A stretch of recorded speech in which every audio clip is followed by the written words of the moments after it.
Oke, kurang lebih seperti itu ya, teman-teman, terhadap teori Rostow, tahap pertumbuhannya.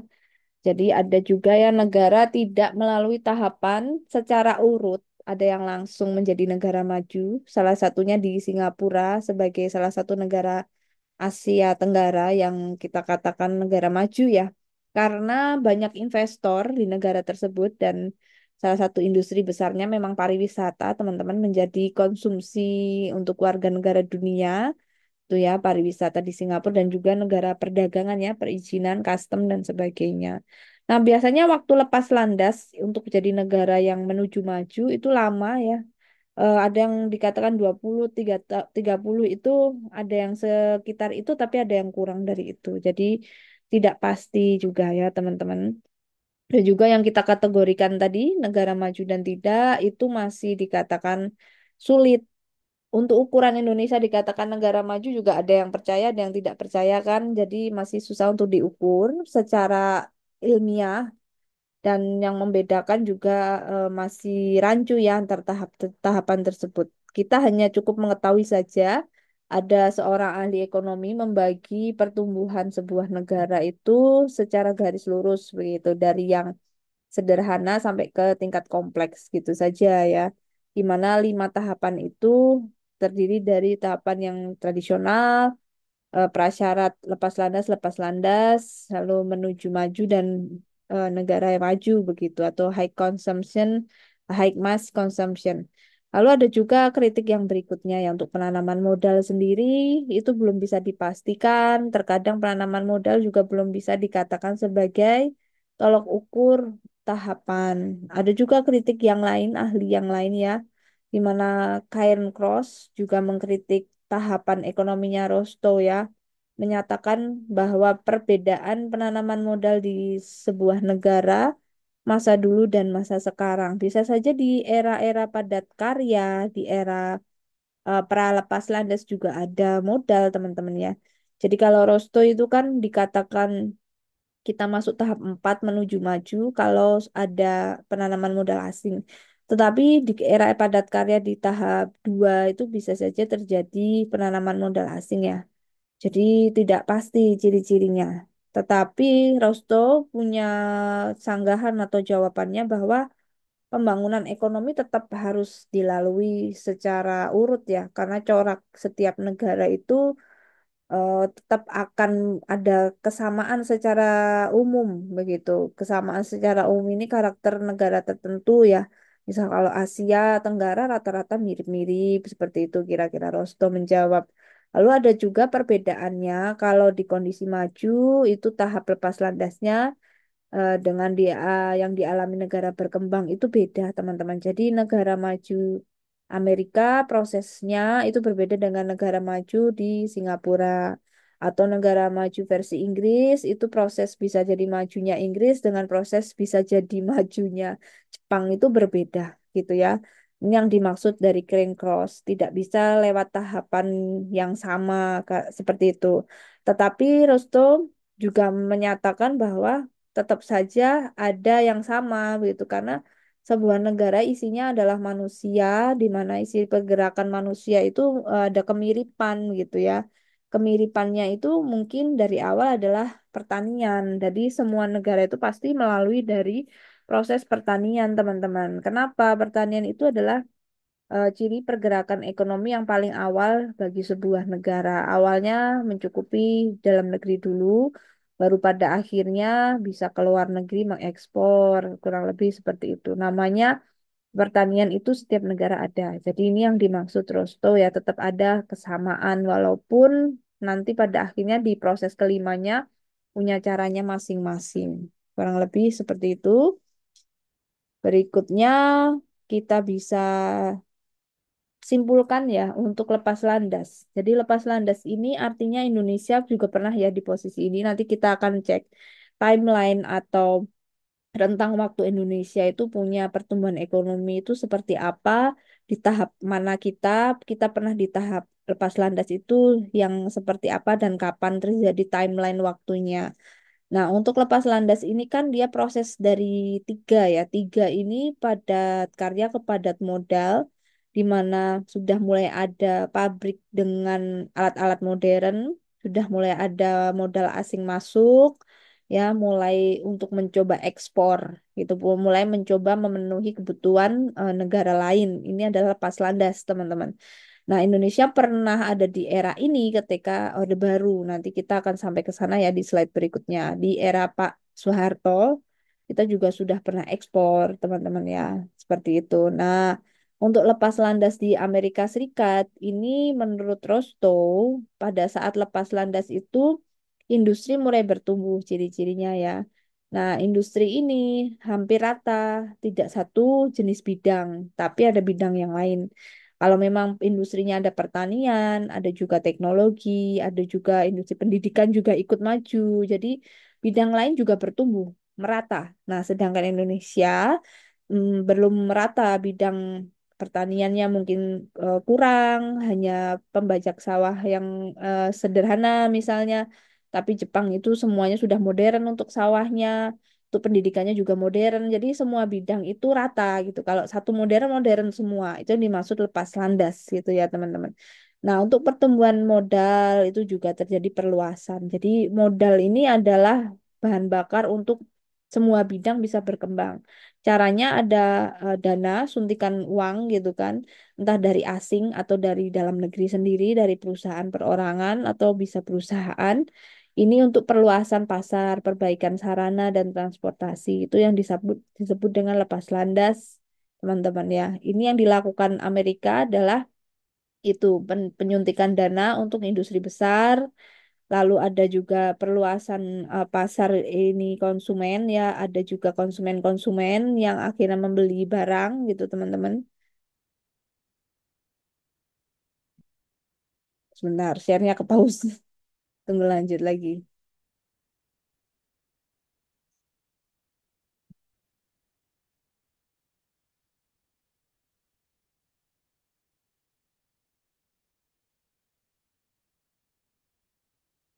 Ya, kurang lebih seperti itu ya. Kalau Amerika diawali dari suntikan modal asing, pabrik berkembang, lalu ada pangsa pasar meluas ya. Hasil jualannya bisa dijual ke seluruh dunia ya. Pasarnya banyak termasuk pasar Asia. Pasar itu adalah konsumen pemakai hasil produksi. Lalu ada perbaikan sarana juga mulai banyak, mulai perbaikan jalan juga itu harus merata. Lalu bagaimana yang terjadi di Inggris ya ketika masuk masa transisi dari negara yang banyak industri-industri yang awalnya pabriknya masih belum modern, akhirnya sekarang modern dan jadi negara maju itu juga sama. Tetapi Inggris itu lebih ke industri tekstil. Kenapa? Anda bisa lihat ya Inggris tuh punya pakaian atau style orang-orang Inggris tuh lebih rapi kan dibanding Amerika ya, yang koboi.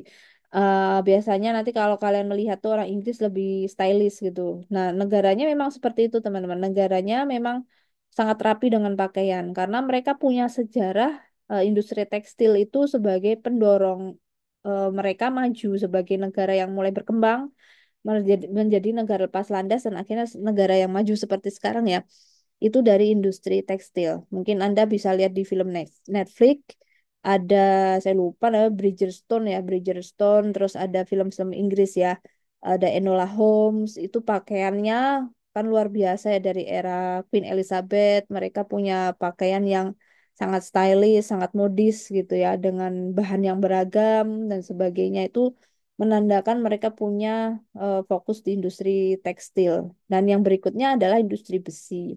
Kenapa bangunan di sana itu gede-gede, besar-besar, seperti gereja katedral gitu ya. Rata-rata Eropa punya gereja besar-besar gitu kan, punya jembatan besar juga itu karena besinya, pembuatnya itu ada di Inggris, teman-teman. Kalau misalnya buatnya di Asia terlalu mahal kan, dan juga budaya Asia kalau membangun besi mungkin hanya biji besinya bahannya tetapi ketika membangun kerangka yang balok besarnya itu dari Inggris gitu ya dikirim pakai truk besar lewat jalan raya antar ini ya antar negara kan mereka satu benua yang bisa dikirim ke Perancis gitu ya dikirim juga ke Jerman untuk bikin Menara Eiffel itu dari besi yang ada di Inggris kira-kira seperti itu yang menyebabkan Inggris akhirnya bisa ada di tahap lepas landas menuju negara menuju maju.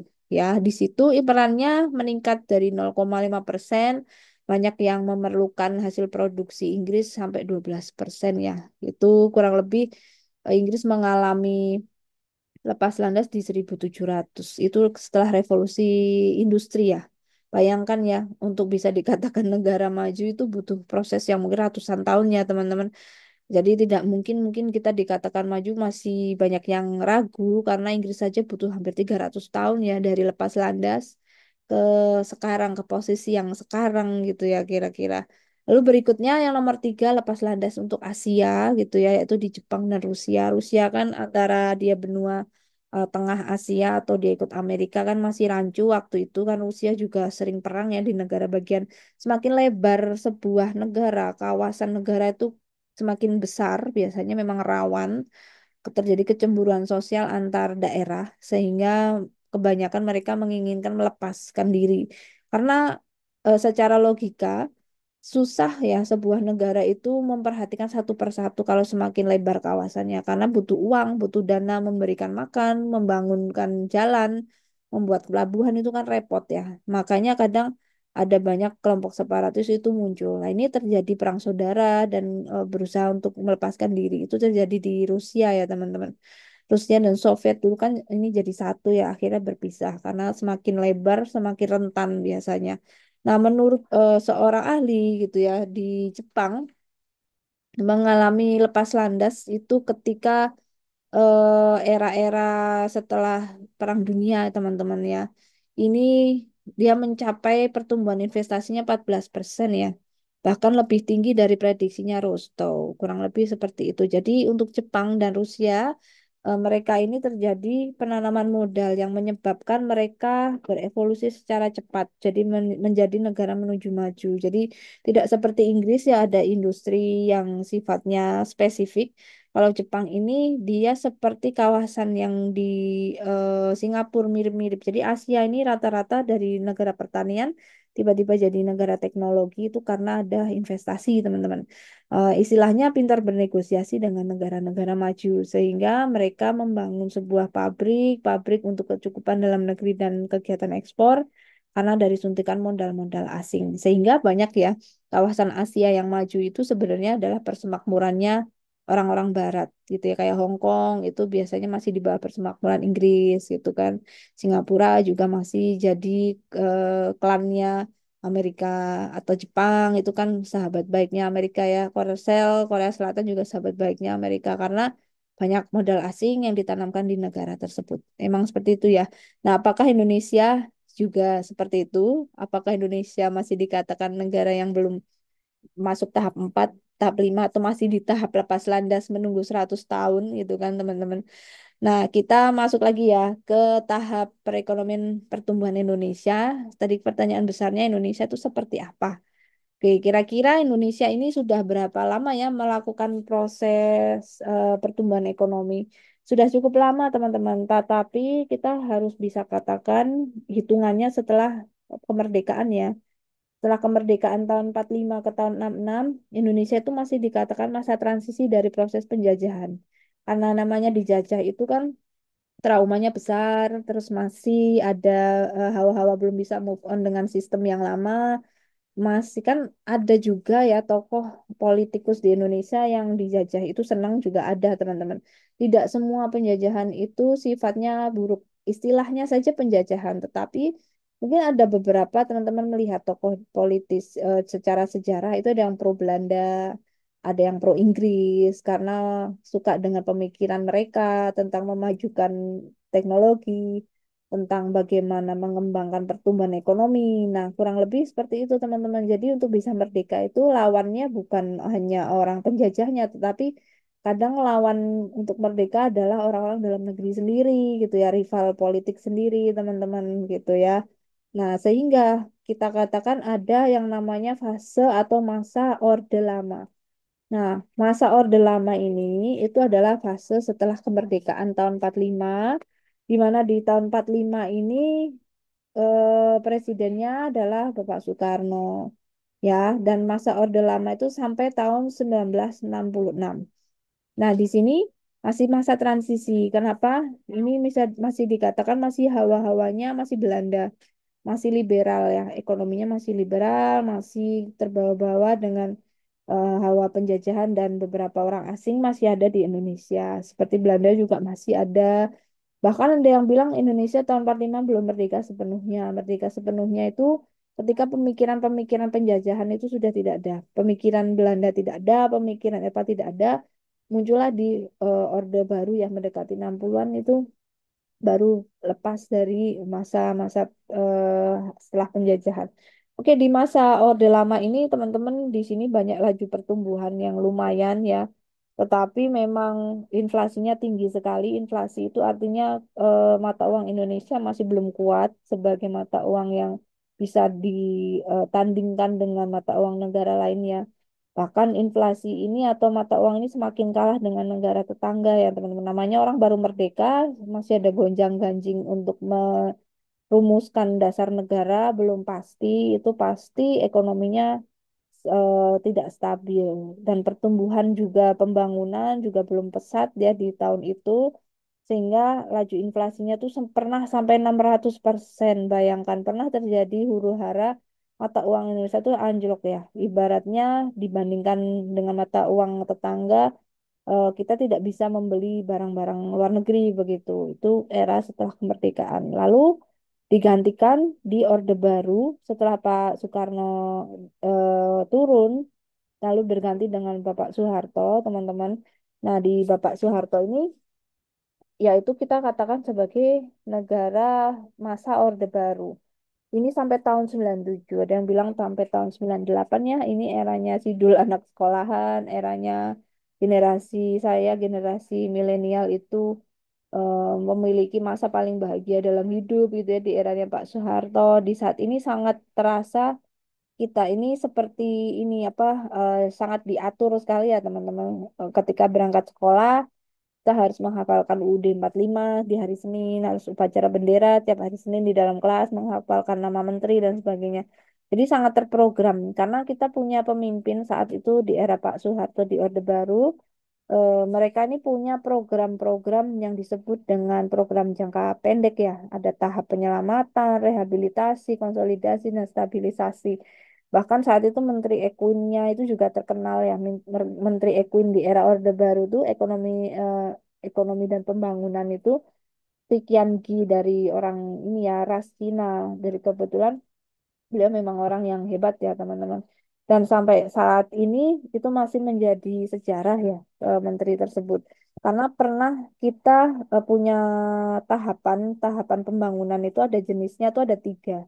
Kita sebut dengan pelita, gitu ya, pembangunan 5 tahun. Bahkan namanya pembangunan itu kan ada prosesnya ya teman-teman, tidak bisa tahun ini, tahun berikutnya. Nah, pembangunannya era Pak Soeharto itu dibagi menjadi tiga era. Pelita satu, 2, dan 3. Nah, pelita satu itu tahun 66, pelita 2 di 67 dan sebagainya ya. Dan sebagainya lah 5 tahun. Dari tahun 69 sampai 79 hingga 84 kurang lebih seperti itu ya pelita.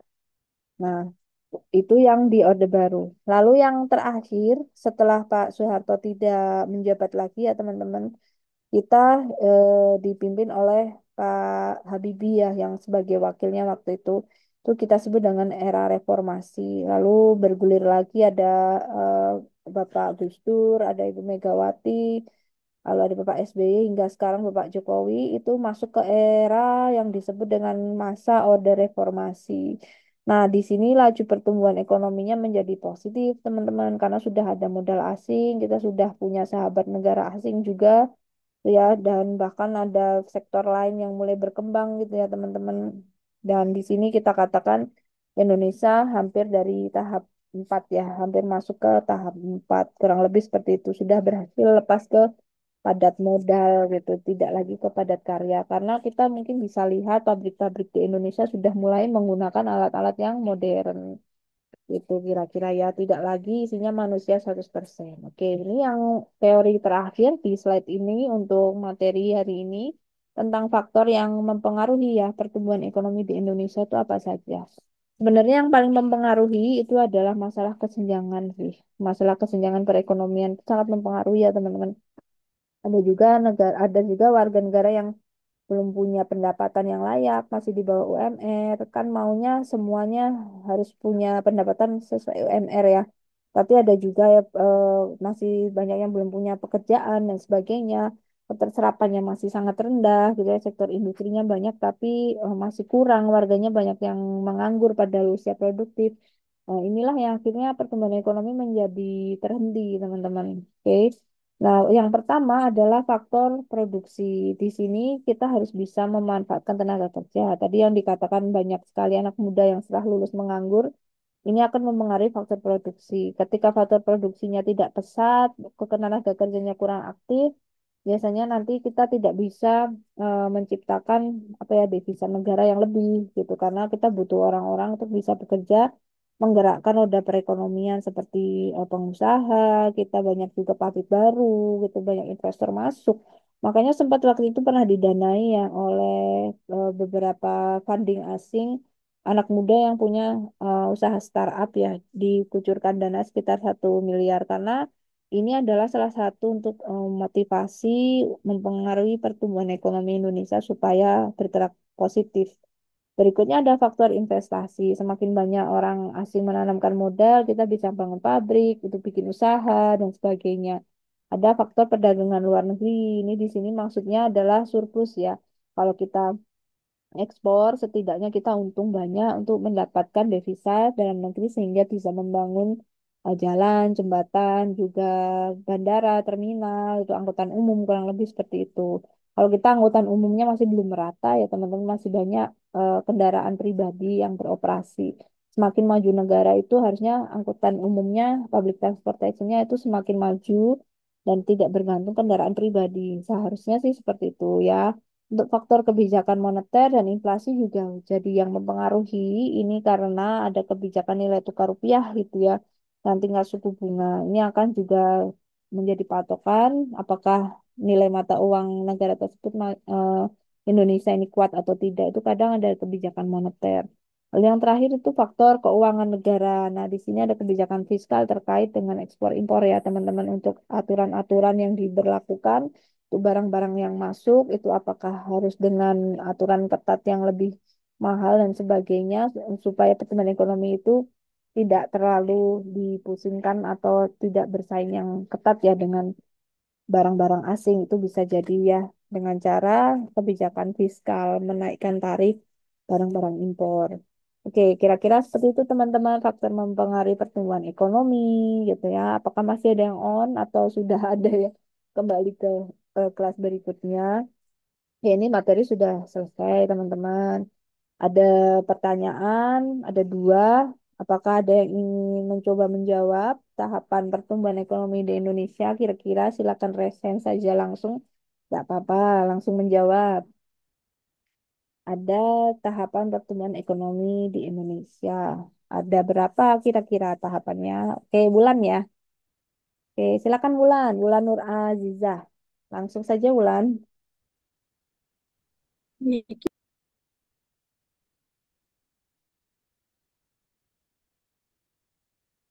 Ya, tadi yang resen Bulan ya? Atau terpencet? Iya, Ibu. Oh ya, langsung saja. Silakan ada tahapan pertumbuhan ekonomi di Indonesia ada berapa?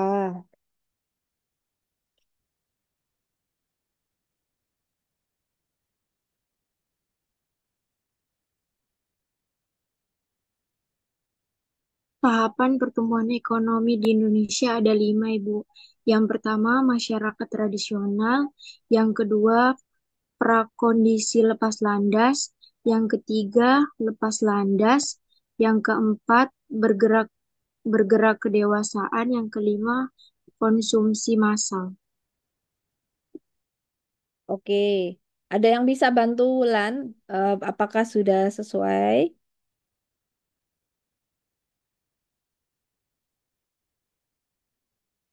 Oke, mungkin kita. Oh, Andrea. Oke, Andrea silakan. Baik, Ibu. Langsung ada jawabannya.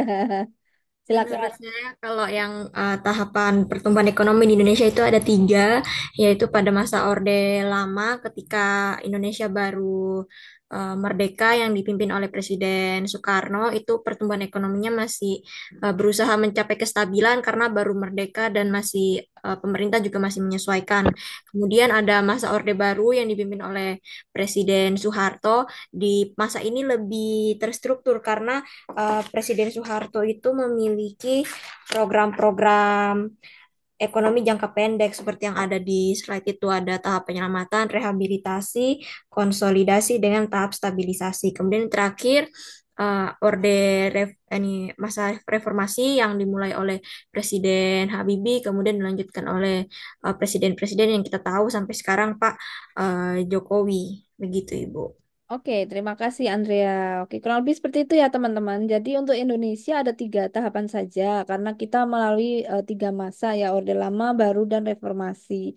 Kalau 5 tahapan tadi itu untuk seluruh negara-negara di dunia, tahapan pertumbuhan itu. Tetapi kita lihat negara di dunia itu masuk tahap berapa, itu nanti masing-masing ciri-cirinya kita perhatikan kembali. Oke, terima kasih Andrea dan juga Wulan.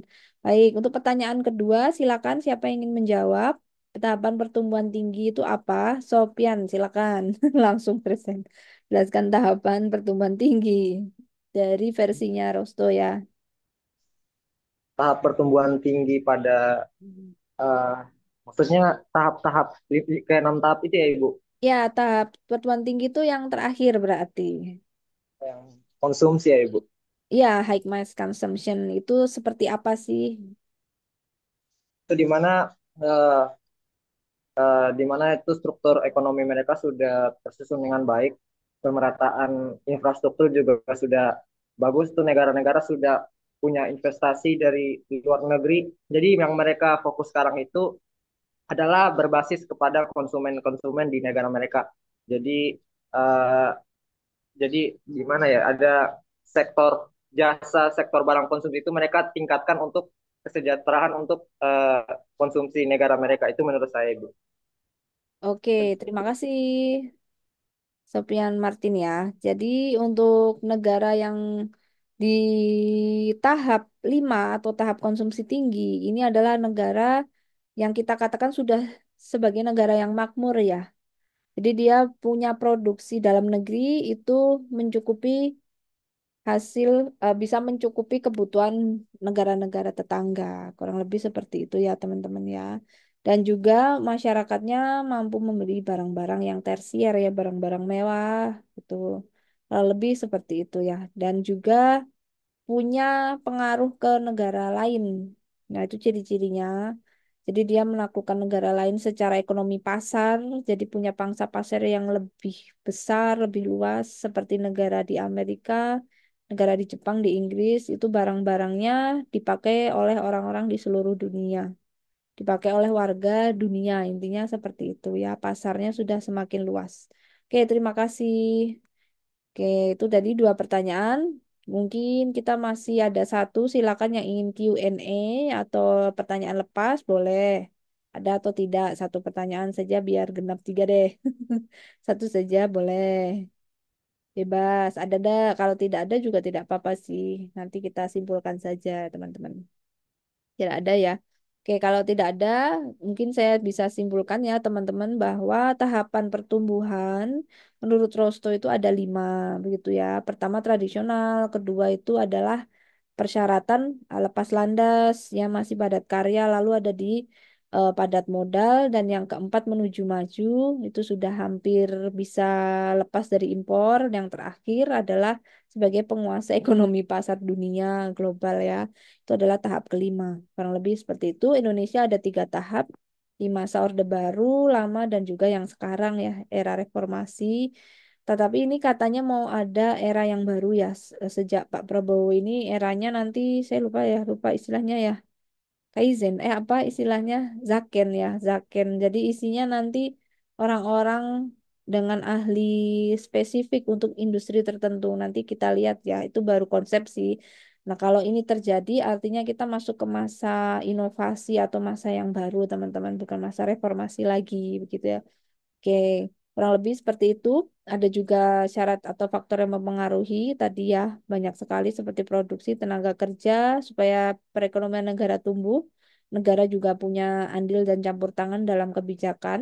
Itu ya juga ada modal mempengaruhi pertumbuhan juga, kurang lebih seperti itu ya teman-teman.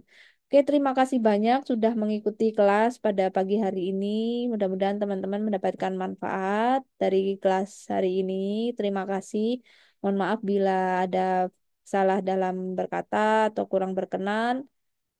Semoga teman-teman sehat selalu. Oke, selamat pagi semuanya. Jangan lupa ya presensi.